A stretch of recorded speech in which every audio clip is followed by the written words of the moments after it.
தண்ணியில அணைக்கிற போது நீ துள்ளி குதிக்கிற மானு. ஆத்துல குளிக்கிற போது நீ ஆள கடிக்கிற மீனு.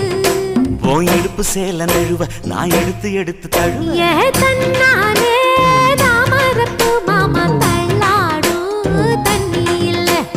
தாமர புத்திடுச்சு புள்ள தாவணி வாங்கி வரேன்.